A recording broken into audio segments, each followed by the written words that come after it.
आज हम लोग से और टेल का प्रयोग सीखेंगे।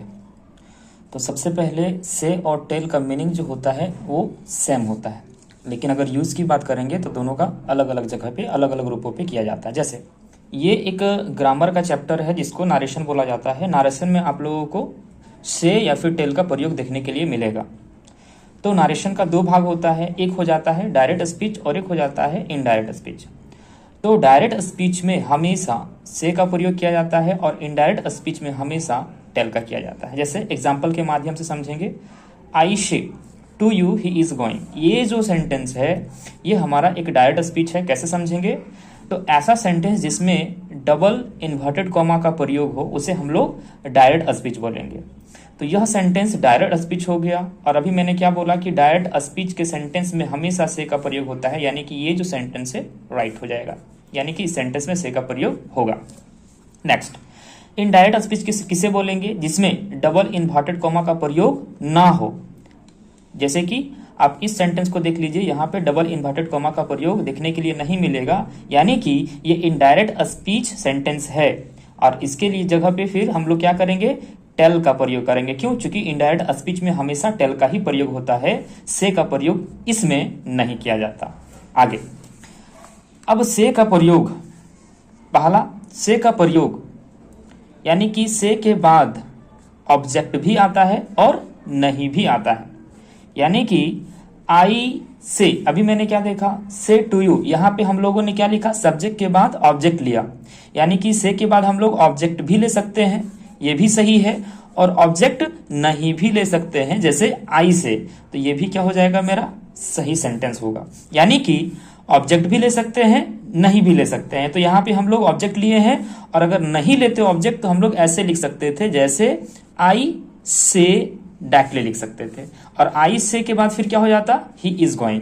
यानी इतना समझ लेना है कि से अपने बाद ऑब्जेक्ट भी लेता है और ऑब्जेक्ट नहीं भी लेता है, दोनों सही है। लेकिन हमेशा इसमें कंडीशन है कि अगर से अपने बाद ऑब्जेक्ट लेता है तो उससे पहले, ऑब्जेक्ट से पहले वो हमेशा क्या लेगा?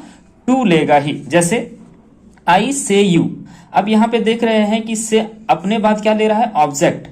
और जब ऑब्जेक्ट ले रहा है तो उससे पहले क्या होना चाहिए? टू होना चाहिए, जो यहाँ पे नहीं लगा है, यानी ये गलत हो जाएगा। फिर नीचे वाला क्या होगा? सही। क्यों? क्योंकि ऑब्जेक्ट से पहले क्या लगा है? टू लगा है। तो हमेशा ये ध्यान दीजिएगा कि ऑब्जेक्ट लेता है, लेकिन लेता है बट एक कंडीशन होता है कि ऑब्जेक्ट से पहले आपको क्या लगाना है? टू लगाना है। Is it clear? आप इस सेंटेंस में भी देख सकते हैं। आगे हम लोग बढ़ते हैं। टेल, टेल क्या करता है? हमेशा ऑब्जेक्ट लेता है, हमेशा लेगा। और जब भी ऑब्जेक्ट लेगा तो उस समय उससे पहले हमें टू लगाने की जरूरत नहीं है। ऑब्जेक्ट लेगा लेकिन उससे पहले टू लगाने की जरूरत नहीं है। बट यहां पे क्या था? जस्ट अपोजिट, की ऑब्जेक्ट लगा रहे हैं तो टू लगाने की जरूरत पड़ेगी। जैसे सेंटेंस के माध्यम से समझेंगे, I tell that he is going.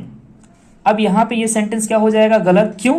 क्योंकि पहले मैंने क्या बोला कि ऑलवेज, हमेशा क्या लेगा? ये ऑब्जेक्ट लेगा, और यहां पे कोई भी टेल के बाद ऑब्जेक्ट नहीं है, यानी ये सेंटेंस क्या हो जाएगा? गलत।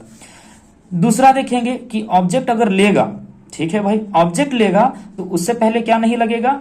टू नहीं लगेगा। से में लगता है, इसमें नहीं लगता है। तो यहां पे दोनों तरह से सही है कि हमेशा ऑब्जेक्ट लेता है, आगे ऑब्जेक्ट, और उससे पहले क्या नहीं होना चाहिए? टू नहीं होना चाहिए, नहीं है, यानी ये सेंटेंस क्या हो जाएगा? सही हो जाएगा। आगे बढ़ते हैं हम लोग। जब भी हम लोग किसी को ऑर्डर देते हैं या एडवाइस देते हैं, उसके लिए हम लोग सेंटेंस बोलते हैं। यानी ऐसा सेंटेंस जिससे एडवाइस या फिर ऑर्डर का सेंस आए, यानी किसी को हम लोग ऑर्डर देते हैं तो हमेशा टेल का प्रयोग किया जाता है, ना कि से का। जैसे हम लोग कहेंगे, tell the children to sit down. अब यहां पे देखिए कि बच्चों को कहिए कि वो लोग क्या करे? बैठ जाए। अब इस सेंटेंस में आपको क्या लग रहा है? ऑर्डर का सेंस आ रहा है या फिर एडवाइस का आ रहा है? अब दोनों ही आ रहा है, तो फिर हमारा यहां क्या होगा? टेल होगा। यानी कि ये सेंटेंस सही है। और नीचे वाला में क्या लगाए हैं? से। तो अभी मैंने क्या बोला कि जब भी कोई सेंटेंस से ऑर्डर या फिर एडवाइस का सेंस है तो हमेशा टेल का प्रयोग होगा, बट यहां पे से का है, यानी ये सेंटेंस क्या हो जाएगा? गलत।